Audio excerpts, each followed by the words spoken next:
Hey guys, Kane here, and in this video we're gonna go over the Reliquary once more. So honestly, this feature is quite easy, I suppose, quite easy to understand. However, you have to make decisions based according which stage in the game you're at or which stage your Reliquary is at. So for example, currently, my own reliquary is pretty much very close in being finished. Well, not really, because like these orange ones and the purple ones, they do take a lot to be finished. However, if you look at like the rare ones and stuff like that, most of them are already maxed, and I get a lot of fragments in the version of like recycling these few other ones, and pretty much I'm just leveling them almost on a daily basis, also depending on events. So, first things first, if you're a new player or you're starting out or your reliquary doesn't look good, so for example, if I would be somewhere, I don't know, let's use an example. If I would be somewhere probably like 4 million core power, I would highly likely not have a proper reliquary with a lot of buffs, a lot of levels, and stuff like that. So for most events, like even Bloom of Rebirth, I would only pick the Theurgic Shards because it would give me a lot to upgrade. And a lot to upgrade would be in the version of upgrading these, unlocking like special abilities, or upgrading these and unlocking also special abilities. However, you also have to manage that you would have enough of your relics in the fragment storage to upgrade as well. So majority of let's say the beginning of this feature, the only thing that I have picked was Theurgic Shards, and I have maxed all of this. And I think I needed like 4 Blooms of Rebirth on full Theurgic Shards to actually get something like this. But do keep in mind, I am not really spending money on most of the events which give an insane amount of relics and Theurgic Shards. So, to give you an example, we can check something like this shop, right? If you would spend money in this shop, you would get like an insane amount of like relic boxes, insane amount of Theurgic Shards. I never did spend on something like this, so if you are a spender and you're spending on stuff like that, you would have to adjust the information I will be saying. So once you reach a very comfortable position and any Theurgic Shard would not give you as much stats as it did before when it started, then you would have to slowly swap towards the relic boxes and only relic boxes. Simply because for every one relic box you open and you get a rare one of this, you get 10,000 Theurgic shards. So, for example, let's just quickly go to the Blooms of Rebirth to give you an example. So the purple box gives you 7 relic boxes, which if you get all 7 rares, it gives you 70,000 Theurgic shards compared to 100,000.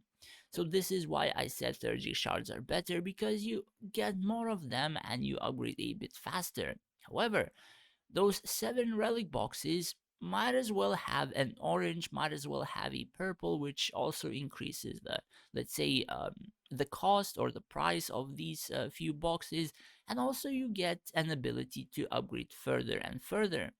The same for, let's say, these custom deluxe ones. You get 16 relic boxes and 250,000 Theurgic shards. So it's almost 9 bucks different. So if you get all rares, then you're losing about 100,000 Theurgic shards, which again is why I have always picked Theurgic shards. So this is just one event, by the way. Some events have like they're giving a lot more boxes compared to Theurgic shards. So for example, I think the pumpkin event or whatever gave like over 130, 150, and relics, or rather Theurgic shards was like 1.5 million or less or something like that. So there are events that give you a lot more relic boxes than Theurgic shards as well. So as I was saying, if you're very early in this feature, I would suggest mostly just to pick Theurgic shards, because these percentages are friggin' insane and friggin' high. And this is for literally almost any of, let's say, the relic. So, for example, increase hero's attack 42%, hero's attack 30%, this is HP, a hero's attack 17.25, hero's attack 60%, and it goes like that. Like, there is a lot of percentages, and the more percentages you do happen to get, you start performing better in events such as like Minds of Mayhem, which I have almost forgot to register. You do better in Kingdom Guardian, and if you're not passing it, you're highly likely to start passing it better and better.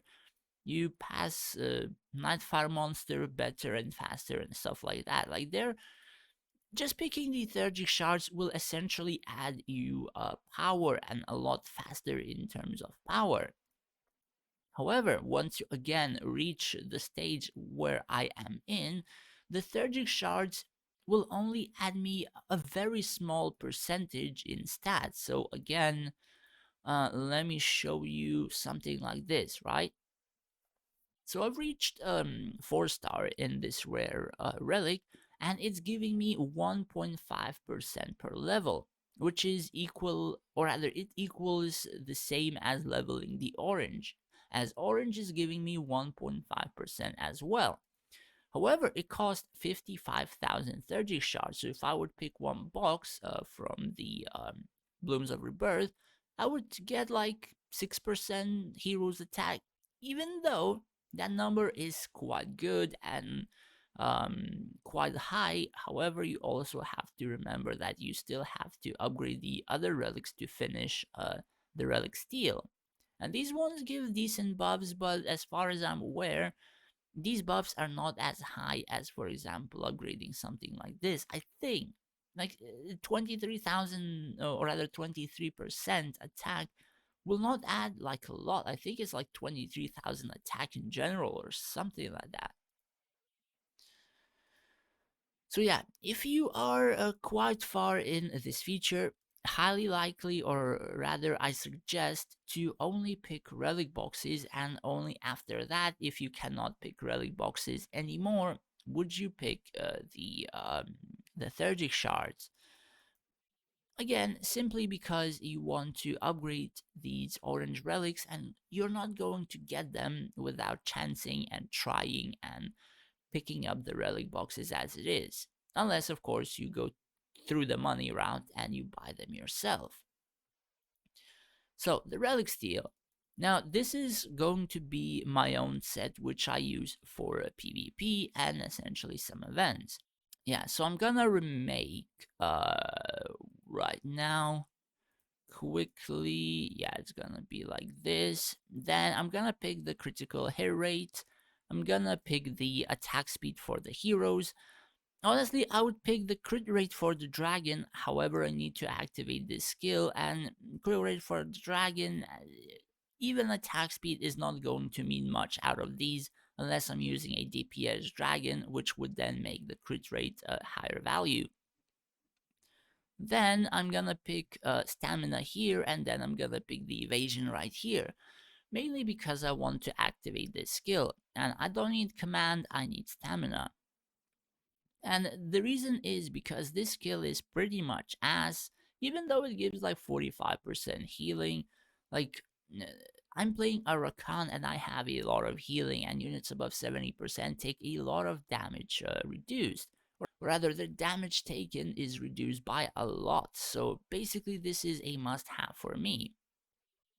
Then I'm going for troop healing, then hero healing, as well as dragon with critical resistance instead of healing. Let's see, units attack speed, units crit rate. Again, I don't have the crit rate equipment on my archers, so I have to go for the crit rate. And then I'm gonna pick the stamina and the command. Now, in the future, I probably will go for the might and the magic, just because I'm kind of decking out my rogues and my mages to have a pretty insane burst on my field. However, right now I'm kind of going for the defensive route in terms of stamina. And then this one, I do believe I had attack, critical damage, this. Then I had healing received, and then it was this one, all units and decreases damage taken. Basically, all across the board, attack and critical hit damage, even on Dragon, then units HP and healing received, and then units HP and decreases damage taken. And this one I have not yet covered, but this one is strictly based on what kind of a field you have. So basically, one side is troop attack and physical damage, the other side is attack and magic damage. Then you have some stats which essentially does let you more or less, I guess, decide which one you would pick in terms of the skill, or you might swap one of them and then pick the other skill and stuff like that. But it really is based on your field and what the damage on your field is, and like what you're going for. Anyways, that's pretty much it for the Reliquary, I suppose. At least that is my opinion and my thoughts on the feature. Essentially, it really depends what kind of stuff you want to do with the event and or other feature, and at what point in time you're doing it. So, in some cases, Theurgic Shards has a lot more value because it gives you that immediate boost, like that quick boost, which can make you competitive after like one or two or three bloom events. However, the further you go, you will start requiring the fragments to start upgrading these purple and the orange ones. However, quite a lot of people are only suggesting you to pick the relic boxes and no Theurgic shards. So, if you would pick relic boxes, so for the next 6 to 12 months, you would have almost nothing in your reliquary. And by nothing, I mean you will upgrade nothing at all. Simply because you will have like friggin' 2 or 3 or 4,000 of each of these rares, and all your rares will be level 20 or something like that if you're just going from the daily acquisition of the Theurgic shards. So, yes, you're going to upgrade literally nothing and nothing and nothing, and then you're gonna reach a point after 6 to 12 months where you can probably skyrocket from just upgrading one, then the other, then the other, then the other, and you're gonna upgrade like 5 or 6 or 7 to 4-star almost instantly.